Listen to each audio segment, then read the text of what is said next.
ওটাতে ডাস্টবিন, এই ডাস্টবিনে যে কাপড়টি ফেলে দিয়েছে সে কিন্তু এই কাপড়টি কিন্তু একটা গরিব একটা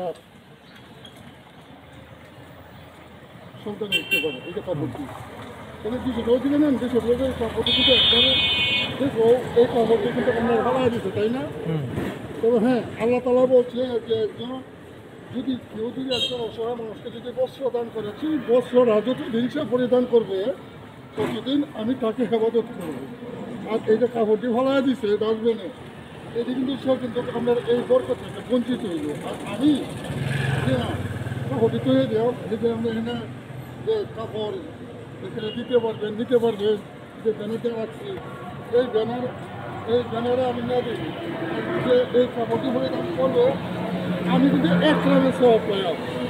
আর সে কিন্তু বঞ্চিত হইল যে আল্লাহ তাআলা বলছে যে আমি একজন বস্ত্র দানকারীকে এতদিন পর্যন্ত আমি হেফাজত করবো যতদিন পর্যন্ত সে এই বস্ত্রটা পরিধান করে। তাই আমি আপনাদেরকে বলবো ঘরের পর এমনভাবে কাপড় ফেলে না দিয়ে আমি এই যে আহ্বান রাখছি এই আরের কাছে রাখবেন। এই যে কাপড়টা, এই কাপড়টা কেউ উঠতে পারে না, এই কাপড়টা অবশ্যই উঠতে পারে একদম, তাহলে সে কিন্তু আমরা একশো থেকে বঞ্চিত হইল।